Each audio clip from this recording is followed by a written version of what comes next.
ରେ जो दारुण दुर्भाग्यजनक अग्निकांड रे 13टी अमूल्य जीवन चलीगला सेटा सारा ओडिशार आत्मा को दोहलाई देछि एवं ओडिशार कोण अनुकोण रे सबु आडू दाबी होउछि जे सरकार ए संपर्क रे आखि दुसिया पदक्षेप ग्रहण करंतु एवं नैतिक दायित्व नहीं ए राज्यर स्वास्थ्य मंत्री इस्तीफा दियंतु एवं जो माने प्रत्यक्ष भाव रे ये दुर्घटना पाई दायी से हॉस्पिटल कर्तृपक्ष विरुद्ध रे आखि दुसिया कार्यानुष्ठान सरकार ग्रहण करंतु किंतु आश्चर्य प्रथा एवं दुखर विषय जे एते दिन गड़ी जाइथिले मध्य सरकार दारूभूत मुरारी होई बसिछंती। सरकारंकर कोनोसी संवेदनशीलता नाही, सरकार कोनोसी आखि दुसिया पदक्षेप ग्रहण एपर्यंत कले नाही एवं जो माने प्रत्यक्ष दायित्व रे से अनुष्ठान रो अछंती से प्रकार व्यक्ति मान के विरुद्ध रे कोनोसी आखि दुसिया पदक्षेप कार्यानुष्ठान सरकार एपर्यंत नेले नाही। केवल केतेक तल श्रेणीर कर्मचारी मान के विरुद्ध रे सरकार एक्शन नहीं खसी जीवा को चेष्टा कले। आपण जानती 2016-17 मसीह रे जेतेबेले बिजू जनता दल रो सरकार थिला एवं मान्यवर श्रीयुक्त नवीन पट्टनायक ए राज्यर मुख्यमंत्री थिले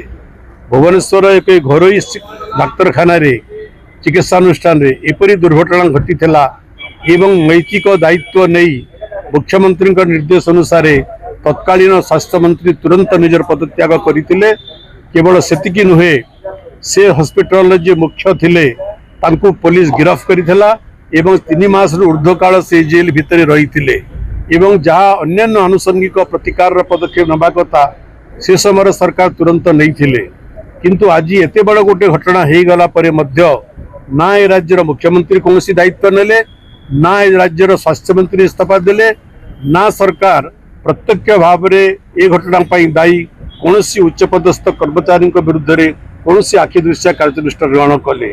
एथिपाई सारा ओडिशा उद्वेलित होउछि। तार प्रतिध्वनि